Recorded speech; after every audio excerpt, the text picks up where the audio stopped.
हिंद, मैं एसके झा। आज पॉलिटी का नेक्स्ट सेशन लेके आए हैं। आज भाग 2 आप लोगों को बताने वाले हैं, जिसमें कि नागरिकता की चर्चा है। भाग 1 ऑलरेडी पिछले वाले वीडियो में बता चुके हैं, उसका लिंक डिस्क्रिप्शन में डाल दिया जाएगा, वहां से आप देख सकते हैं। चलिए आज भाग 2 स्टार्ट करते हैं। नागरिकता यानी कि सिटीजनशिप, समझते हैं इसके बारे में। कोई भी देश अपने मूल निवासी को कुछ विशेष अधिकार देते हैं, जिसे नागरिकता कहा जाता है। ये नागरिकता के कारण ही आप पैन कार्ड बनवा सकते हैं, आधार कार्ड बनवा सकते हैं। अगर आपके पास नागरिकता नहीं है तो ना ही आपका पैन कार्ड बनेगा, ना ही आधार कार्ड बनेगा, ना ही आपकी ड्राइविंग लाइसेंस बनेगी, कुछ भी। चलिए स्टार्ट करते हैं हम लोग। तो भाग 2 कहाँ से कहाँ तक है? अनुच्छेद 5 से अनुच्छेद 11 तक। तो अनुच्छेद 5 क्या कहता है? प्रारंभ में नागरिकता। देखिए, जब भारत आज़ाद हुआ ना, तो बहुत सारे लोग पाकिस्तान चले गए, बहुत सारे लोग भारत में रह गए। तो अब ऐसे में क्या किया जाए, किसको नागरिकता दिया जाए, किसको नहीं नागरिकता दिया जाए, मतलब कि एक आक्रोश सा माहौल हो गया। तो इसके तहत अनुच्छेद 5 में कहा गया कि भारत में नागरिकता, प्रारंभ में नागरिकता। तो इसके तहत 3 विकल्प निकाला गया, जिसके तहत कि एक, अगर उस बच्चे का जन्म भारत में हुआ है तो उसको नागरिकता दिया जाएगा। दूसरा विकल्प क्या है कि अगर उसके माता पिता भारतीय हों, चाहे उसका जन्म कहीं भी हुआ हो, अगर उसके माता पिता भारतीय हैं तो उनको नागरिकता दिया जाएगा। तीसरा कहा गया कि संविधान लागू होने से 6 माह पूर्व, जैसे मान लीजिए बहुत सारे लोग पाकिस्तान में चले गए और संविधान अभी बन ही रहा था, आधा बन के तैयार ही हुआ था। तो अगर बहुत सारे लोग, अगर मान लीजिए कि संविधान लागू होने से 6 माह पूर्व अगर भारत आ गए, तो उन्हें भी नागरिकता दिया जाएगा, बिना कोई डॉक्यूमेंटेशन के, बिना कोई झंझट के। तो अनुच्छेद 5 आप समझ गए होंगे। अनुच्छेद 5 कहता है प्रारंभ में नागरिकता। किसके आधार पर? अगर उसका जन्म भारत में हुआ हो, अगर उसके माता पिता भारतीय हो तो भी, और संविधान लागू होने से 6 माह पूर्व। अब आइए अब समझते हैं अनुच्छेद 6। अनुच्छेद 6 क्या कहता है कि जब पाकिस्तान से, अब मान लीजिए कोई, बहुत सारे लोग पाकिस्तान गए, अब उनको वहाँ अच्छा नहीं लगने लगा, पाकिस्तान में बहुत ज़्यादा अत्याचार होने लगा, तो उन्हें भारत आना था।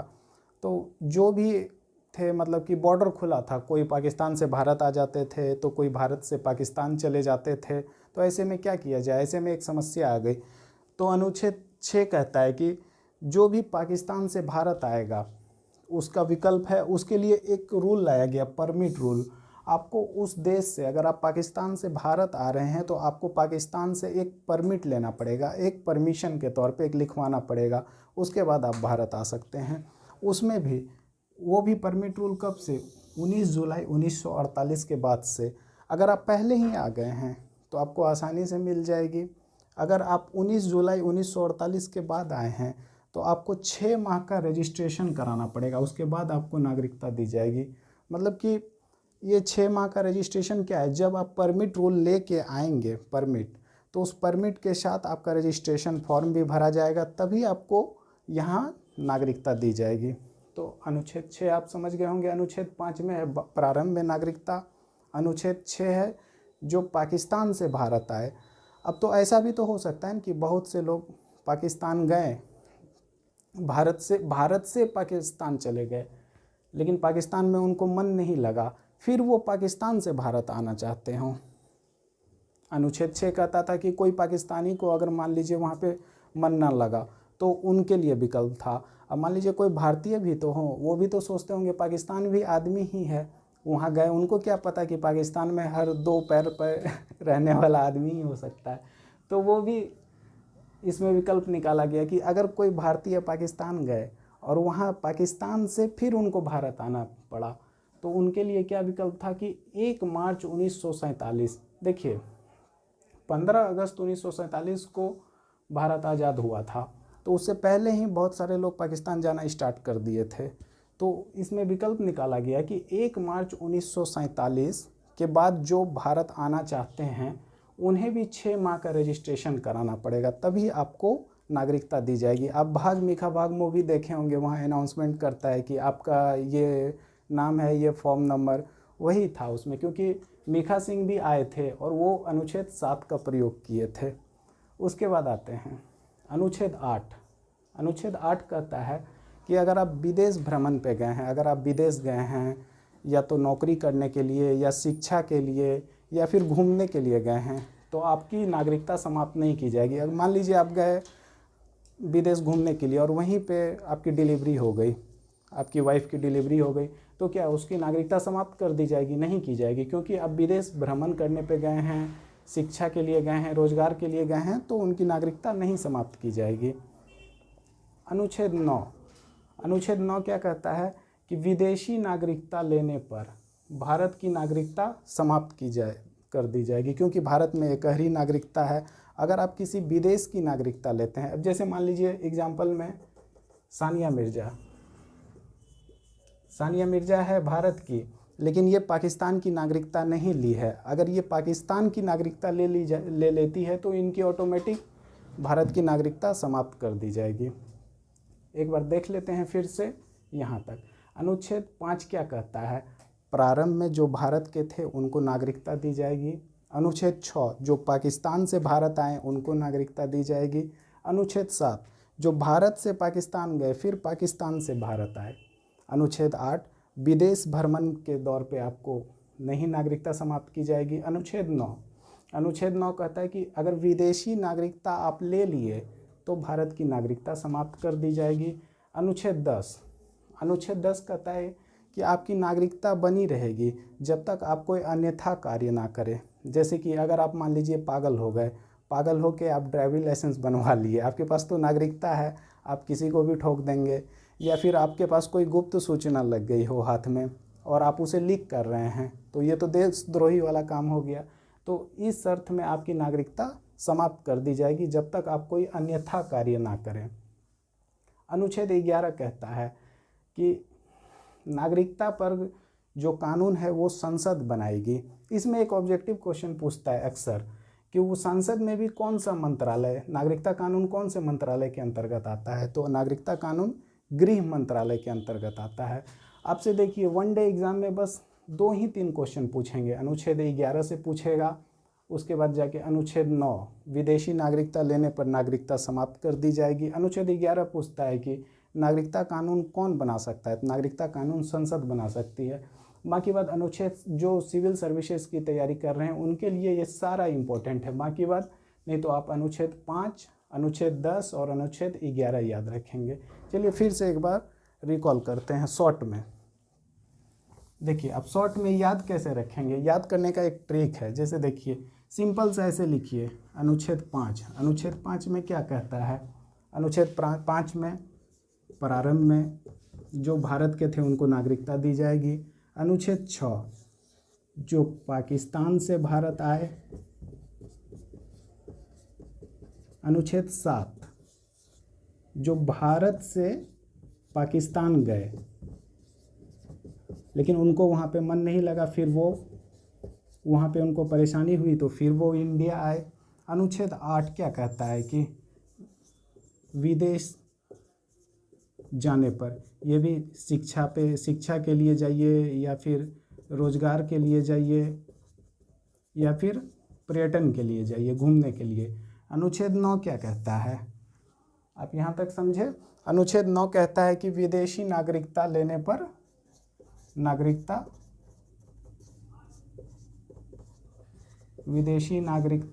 नागरिकता समाप्त कर दी जाएगी भारत की। अनुच्छेद 10 कहता है कि आपकी नागरिकता बना रहेगा। अनुच्छेद 11 कहता है कि नागरिकता पे कानून कौन बनाएगी? तो संसद बनाएगी। ये शॉर्ट है, आप कोई भी कॉपी में बस इतना ही नोट करें, पॉलिटी को ज़्यादा करके नहीं पढ़े। जितना ज़्यादा पढ़िएगा इसलिए आप लोग को बोझ लगता है, बस शॉर्ट करके पढ़ना है। पॉलिटी कोई रॉकेट साइंस नहीं है। बस अब जैसे देखिए भाग 2 निकाले, भाग 2 में 5 में क्या, ऐसे सिंपल सा पढ़ना है। 5 में प्रारंभ में नागरिकता है, जो भारत के हैं उनको दी जाएगी। 6 में क्या है? जो पाकिस्तान से भारत आए उनको नागरिकता दी जाएगी। 7 में जो भारत से पाकिस्तान गए फिर पाकिस्तान से भारत आए उनको दी जाएगी नागरिकता। 8 में विदेशी भ्रमण करने पे, दौरे करने पे या फिर शिक्षा पे के लिए जाने पे, शिक्षा ग्रहण करने के लिए या फिर रोजगार के लिए नागरिकता आपकी बनी रहेगी, समाप्त नहीं की जाएगी। अनुच्छेद 9 कहता है विदेशी नागरिकता लेने पर आपकी नागरिकता समाप्त कर दी जाएगी। और अनुच्छेद 10 नागरिकता आपका बना रहेगा जब तक कोई आप अन्यथा कार्य ना करें। और अनुच्छेद 11 कहता है कि संसद इस पर कानून बना सकती है। चलिए इसका आप एक स्क्रीनशॉट ले लीजिए, फिर हम इसको मिटा के इस अन्य बिंदु पर डिस्कस करते हैं। चलिए अन्य बिंदुओं पर भी चर्चा कर लेते हैं। देखिए 1955 में जो है नागरिकता अधिनियम लाया गया। अगर आप वनडे एग्ज़ाम की तैयारी कर रहे हैं, एसएससी की या फिर रेलवे की, वनडे एग्ज़ाम जितना भी होता है ऑब्जेक्टिव वाली, तो उसमें आपसे बस यही पूछेगा कि नागरिकता अधिनियम कब लाया गया, तो 1955 में लाया गया। नागरिकता प्राप्त करने की विधि कितनी है, तो 5 विधि है, 1 2 3 4 5। और पहला संशोधन कब किया गया, तो 1986 में। एक क्वेश्चन और पूछता है वनडे एग्ज़ाम में कि नागरिकता लाया कहाँ से गया था, तो ये ब्रिटेन से लाया गया था। और भारत में कैसी नागरिकता है, तो एकहरी नागरिकता है, यानी कि आप एक ही नागरिकता रख सकते हैं। अगर विदेश की नागरिकता लेंगे तो वो आपकी समाप्त कर दी जाएगी, जो कि आपको हम यहाँ पे अनुच्छेद 8 में बता चुके थे। चलिए देखते हैं इस नागरिकता अधिनियम 1955 के तहत जो 5 विधि से आप नागरिकता प्राप्त कर सकते हैं, उसमें सबसे पहले क्या था कि जन्म के आधार पर। ये जो है जन्म के आधार पर, इसमें लेकिन बहुत बड़ी प्रॉब्लम थी।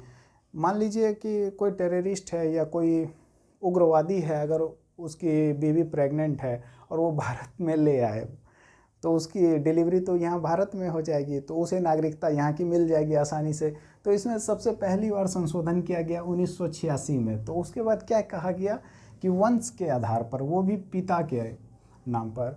मतलब कि भारत एक ऐसा देश है जहाँ की आप भी जानते होंगे कि यहाँ पे पिता के नाम से जाना जाता है। अगर किसी के पिताजी डेथ भी कर जाते हैं तो वो ना कि माँ का नाम बोलता है, वो स्वर्गीय लगा के अपने पिताजी का नाम बोलता है। तो लेकिन बहुत दिनों बाद 1992 में महिला लोगों ने केस कर दिया कि ऐसा क्यों, भेदभाव क्यों, पिता के नाम पर क्यों दिया जा रहा है नागरिकता, तो माता के नाम पर भी दिया जाना चाहिए। तो उसके लिए 1992 में फिर दूसरा संशोधन किया गया कि माता या पिता दोनों के नाम पे आपको नागरिकता मिल सकती है। पहला था जन्म के आधार पर, दूसरा वंश के आधार पर, तीसरा आया पंजीकरण। अगर आपको पंजीकरण विधि से नागरिकता लेना है तो यहाँ पे आपको किसी से विवाह करना पड़ेगा या फिर आपको नौकरी करनी पड़ेगी 7 साल के लिए। मान लीजिए एग्जाम्पल में, इसका एग्जाम्पल में सानिया मिर्जा का हस्बैंड शोएब मलिक, उसको भारत की नागरिकता लेनी है, वो तो ऑलरेडी विवाह कर चुके हैं, तो उनको 7 साल के लिए घर जमाई बन के रहना पड़ेगा भारत में। तो भी गृह मंत्रालय तब जाके उनको मन होगा, अगर वो सही से रहे हैं, वो सारा चीज़ वो डॉक्यूमेंट वेरिफिकेशन करेंगे, तब जाके उनको नागरिकता मिल सकती है। पहला था नागरिकता में जन्म के आधार पर, दूसरा वंश के आधार पर, तीसरा पंजीकरण। अब ये चौथा देशीकरण। देशीकरण क्या होता है, जैसे देखिए कोई भी विदेशी हैं, जैसे हाल फिलहाल में आपको पता होगा कि अदनान सामी को भारत का नागरिकता मिला है, तो वो तो भाषा के तो जानकार हैं ही, हिंदी में गाते हैं और वो कला के क्षेत्र के भी हैं, सिंगर हैं, लेकिन वो विज्ञान नहीं जानते हैं, विज्ञान के क्षेत्र के नहीं हैं। तो उनको कैसे मिला, देशीकरण के माध्यम से ही अदनान सामी को नागरिकता मिला है। और देशीकरण के से नागरिकता प्राप्त करने के लिए आपको 10 साल के लिए भारत में रहना पड़ेगा, तब जाके आपको देशीकरण माध्यम से मिल सकती है। और एक आती है अर्जित भूमि।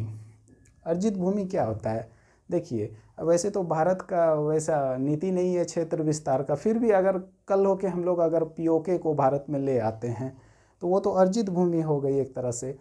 भले पीओके भारत का ही हिस्सा है, लेकिन अभी तो उस पर कब्जा पाकिस्तान का है, तो वहाँ के नागरिक को हम कैसे नागरिकता दिया जाएगा, तो वहाँ के नागरिकता को यही अर्जित भूमि के नाम से दिया जाएगा। अब जैसे देखिए आपको पता होगा कि 36 मई 1975 को,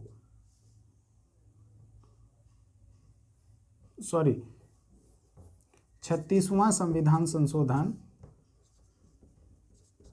1975 को सिक्किम को मिलाया गया था भारत में। तो यहाँ के लोगों को कैसे नागरिकता दी गई होगी, तो यही अर्जित भूमि के अनुसार। भले ही सिक्किम खुद भारत में आके मिले हों, लेकिन उनको नागरिकता तो यही अर्जित भूमि के माध्यम से दी गई होगी। चलिए एक बार इसको रिकॉल करते हैं। नागरिकता प्राप्त करने की टोटल विधि 5। सबसे पहला विधि जन्म के आधार पर, दूसरा वंश के आधार पर, तीसरा पंजीकरण, चौथा देशीकरण और 5वां अर्जित भूमि। एक आया 2003 में संशोधन, ये कुछ खास नहीं था। इसमें कहा गया कि अगर आप नागरिकता गलत तरीके से, अगर गलत डॉक्यूमेंट्स जमा करके लिए गए हैं तो आपको वो नागरिकता समाप्त कर दी जाएगी। ये कुछ इम्पोर्टेंट भी नहीं है। इम्पोर्टेंट है यहाँ, ये देखिए, ये पीसीएस एग्जाम सब में अक्सर पूछा जाता है 2005 में। ये ओसीआई क्या है? Overseas citizenship Indian act. ये होता क्या है? इसके लिए सबसे पहले आपको एनआरआई समझना पड़ेगा। ये देखिए एनआरआई, एनआरआई का फुल फॉर्म क्या होता है? Non resident Indian. एनआरआई होते कौन है? अगर मान लीजिए हम 1 महीने के लिए विदेश में जाके रहें तो क्या हम एनआरआई हुए? नहीं हुए। 2 महीने के लिए विदेश में जाके रहे तो एनआरआई हुए? बिल्कुल नहीं हुए। हाँ, लेकिन 6 महीने से ज़्यादा अगर हम विदेश में रह रहे हों तो हम एनआरआई कहलाएंगे। या हम 6 महीने से ज़्यादा वहाँ नौकरी कर रहे हो या शिक्षा प्राप्त कर रहे हो या कुछ भी, तो 6 महीने 6 मंथ 6 महीने से ज़्यादा अगर आप विदेश में रहेंगे तो आपको एनआरआई कहा जाएगा। तो हुआ क्या कि एनआरआई देखिए बहुत अच्छे होते हैं, क्योंकि ये भारत से बाहर रहते हैं। अब जैसे देखिए भारत में कम से कम 55 लाख लोग ऐसे हैं जो गल्फ़ कंट्री में काम करते हैं, तो उन्हें एनआरआई कहा जाता है। वहाँ वो पैसे कमाते हैं डॉलर में और भारत में भेजते हैं, तो इससे इंडिया में बहुत ग्रोथ होती है। लेकिन हुआ क्या, अब जैसे देख लीजिए अमेरिका ने क्या किया। अब जैसे मान लीजिए सुंदर पिचाई, गूगल के सीईओ सुंदर पिचाई, तो वो अमेरिका में रहते थे, तो वो वहाँ कमाते थे, वहाँ से पैसे भेजते थे। हम एग्जाम्पल के तौर पे आपको बता रहे हैं। तो मान लीजिए, तो अमेरिका ने क्या किया, उनको बोला कि आप यहीं के रेसिडेंट हो जाइए, आप क्यों एनआरआई वहाँ के ये लिए हुए हैं सिटीजनशिप, तो उनको वहाँ पे दे दिया गया। एनआरआई से होता क्या है कि वो विदेश में जाते हैं, बहुत सारे पैसा कमाते हैं और भारत भेज देते हैं अपना पॉकेट खर्च रख के। तो अमेरिका उसको क्या कहता है कि अगर आप 1 लाख रुपए मंथ कमा रहे हैं तो आप वहाँ का नागरिकता छोड़ के यहाँ का ले लीजिए, ऑटोमेटिक यहाँ का लेंगे अमेरिका का, तो भारत का छूट ही जाएगा। यहाँ आपको 2 लाख दे देंगे उसके बदले। तो यही होने लगा, तो भारत को ये चीज़ समझ में आया, तो इसके लिए 2005 में ओसीआई लाया गया, ओवरसीज सिटीजनशिप इंडियन एक्ट। इसके तहत कहा गया कि अगर आप कहीं नागरिकता प्राप्त भी कर लिए हैं तो आपको ये दिया जाएगा ओसीआई। इसके लिए आपको वीज़ा की कोई ज़रूरत नहीं है, आप कभी भी भारत आ सकते हैं, कभी भी जा सकते हैं। लेकिन हाँ, आपको सारा सुख सुविधा मिलेगा भारत में, सब कुछ का, लेकिन आपको वोट डालने का अधिकार नहीं है और इलेक्शन लड़ने का अधिकार नहीं है। भले ही हम लोग कांग्रेस को बहुत कुछ बोलते हैं, लेकिन मनमोहन सिंह को कभी कुछ नहीं बोलते हैं, क्योंकि उन्हीं का ये दिमाग था 2005 में ये ओसीआई लाने का। चलिए एक बार फिर से रिकॉल कर लेते हैं। नागरिकता अधिनियम 1955 5 विधि से प्राप्त होता है: जन्म के आधार पर, वंश के आधार पर, पंजीकरण, देशीकरण, अर्जित भूमि। 2003 में कहा गया कि नागरिकता गलत तरीके से लेने समाप्त कर दी जाएगी। ये बहुत बहुत इम्पोर्टेंट है। 2005 में ओसीआई आया, ओवरसीज सिटीजनशिप एक्ट। अब चलिए एक बार भाग 2 रिकॉल कर लेते हैं शॉर्ट में। अनुच्छेद 5 क्या कहता था? जो प्रारंभ में रहेंगे उन्हें नागरिकता दी जाएगी। अनुच्छेद 6, जो पाकिस्तान से भारत में आए उन्हें नागरिकता।